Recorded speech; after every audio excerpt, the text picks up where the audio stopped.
اس لیے کہ ہمارے ذہن میں اسلام کا تصور مذہب کا ہے، دین کا ہے ہی نہیں۔ ہم وہی سمجھتے ہیں کہ نماز، ایک تو یہ کہ ہمارے عقائد ٹھیک ہو، نماز روزہ حج زکوٰۃ کا تقاضا ہو، اور کچھ جو ہمارے سوشل کسٹمز ہیں، عیدیں منائیں، جمعہ پڑھے، قربانیاں دیا کریں عید الاضحیٰ میں، بچے کا عقیقہ کریں، مردے کو دفنائیں کفنائیں، شادی ہو تو ایجاب و قبول کرائیں، پھیرے نہیں ڈلوائیں گے۔ بھئی یہ ہمارا دین ہے، ہمارا مذہب ہے، مذہب دین نہیں ہے، یہ دین کا تصور ہی نہیں۔ ہم اتنے خوگر ہو گئے محکومیت کے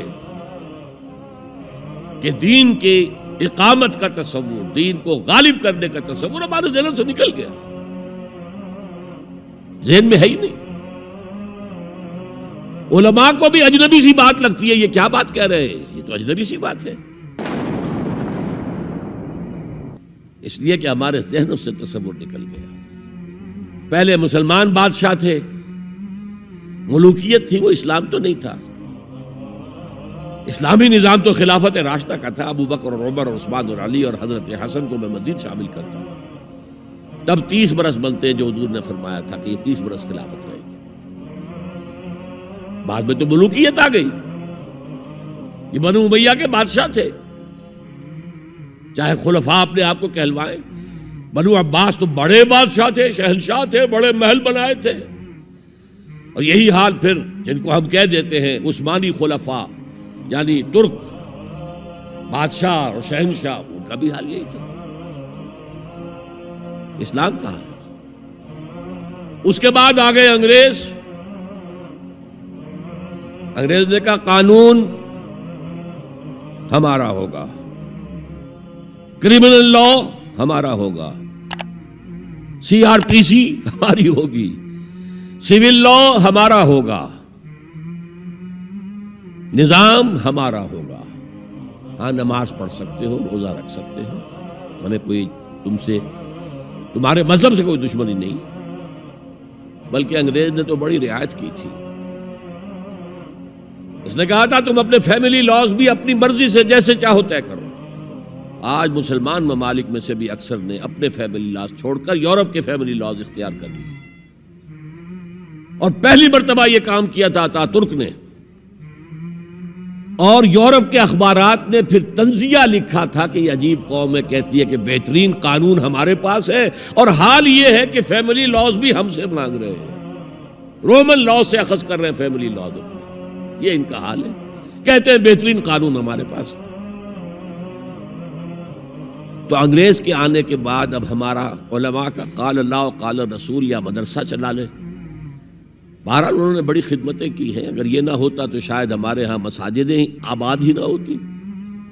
کم سے کم علماء نے وہ پوزیشنیں جو ہیں وہ پر کی ہیں، ایک ڈھانچہ جو ہے وہ برقرار رکھا ہے، اس میں کوئی شک نہیں، ان کی خدمات ہے۔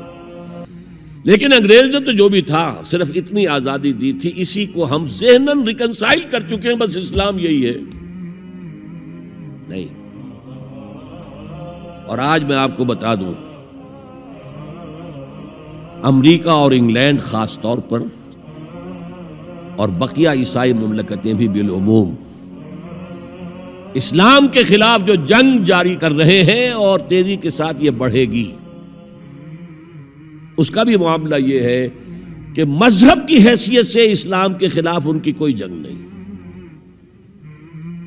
جب بش کہتا ہے کہ ہم تو اسلام کے خلاف نہیں، صحیح کہتا ہے، سچ کہتا ہے،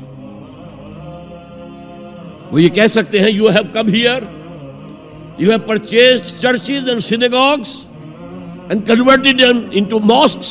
Did we object? تم یہاں آئے، تم نے چرچ خرید کے مسجد بنا لی، سینیگوگ یہودیوں کا خریدا اور مسجد بنا لی، ہم نے کبھی روکا تمہیں؟ تم نمازیں پڑھتے ہو، ہم نے روکا؟ روزے رکھتے ہو، ہم نے روکا؟ بلکہ رمضان میں وائٹ ہاؤس میں ایک افطاری بھی دے دیتے ہیں تمہیں، سیریمونیل۔ تمہاری عید ہے، بقرہ عید ہے، ہم کو کومیموریٹو سٹیمپس جاری کر دیتے ہیں، یہ عید کا جو ہے ڈاک کا ٹکٹ ہے، اور یہ بقرہ عید کا ہے۔ تو مذہب سے تو ہمیں کوئی اعتراض نہیں، لیکن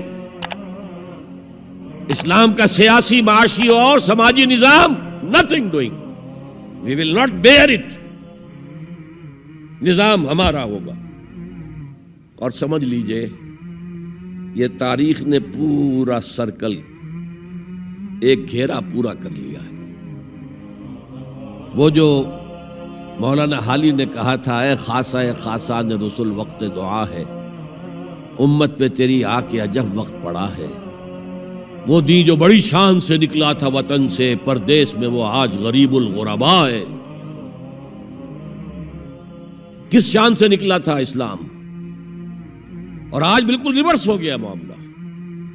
اسلام نے یہ کہا تھا اسلام لے آؤ، ہمارے برابر کے بھائی ہو جاؤ گے۔ ہم یہ بھی نہیں کہیں گے ہم پرانے مسلمان ہیں، سینئر مسلمان ہیں، ہمارے حقوق زیادہ ہیں، تم نیو کمرز ہو، نو مسلم ہو، تمہارے حقوق نہیں، بالکل برابر۔ یہ نہیں تو اسلام کی بالادستی قبول کرو، چھوٹے ہو کر رہو، ہاتھ سے جزیہ پیش کرو، یوت الجزیۃ عن ید وہم صاغرون، پھر تم یہودی رہو مذہب کے طور پر، نظام ہمارا ہوگا دین حق کا، وہ غالب ہم نے کرنا ہے۔ محمد الرسول اللہ بھیجے گئے دین کو غالب کرنے کے لیے۔ ہمارے اندر طاقت نہ ہو تو کیا کریں، مجبور ہیں، لیکن طاقت ہو اور پھر دین کو غالب نہ کریں تو ہم تو غدار ہیں اللہ کے۔ لہذا کیا کہتے تھے، ایمان لے آؤ برابر کے ہو جاؤ گے، نہیں تو رہو تم عیسائی رہو، یہودی رہو، مجوسی رہو۔ ابھی شروع میں ان تین سے ہی معاملہ تھا نا، لیکن اسلام کی بالادستی نظام ہمارا ہوگا، باقی تم نیچے رہو، اور اگر یہ بھی منظور نہیں تو آؤ تلوار ہمارے اور تمہارے درمیان فیصلہ کرے گی۔ یہی بات تھی کہ نہیں؟ آج وہی بش کہہ رہا ہے نظام ہمارا ہوگا، اس نظام کے نیچے تم رہو، مسلمان رہو، ہندو رہو، عیسائی رہو، کچھ رہو۔ یہ بالکل برعکس کیفیت ہوگی۔ تو آج کا مسلمان جو ہے ان چیزوں سے اس لیے ذہناً غافل ہے کہ حضور کی اتنی تاکیدی حدیث، انی آمرکم بخمس اللہ امرنی بہن بالجماعت والسمع والطاعت والہجرت والجہاد فی سبیل اللہ، کبھی ممبر سے نہ سنائی گئی، نہ کبھی سنی گئی، اس لیے کہ یہ اس عمل کا نام ہے جو دین کو قائم کرنے کے لیے ہوگا۔ چوتھا کام فرمایا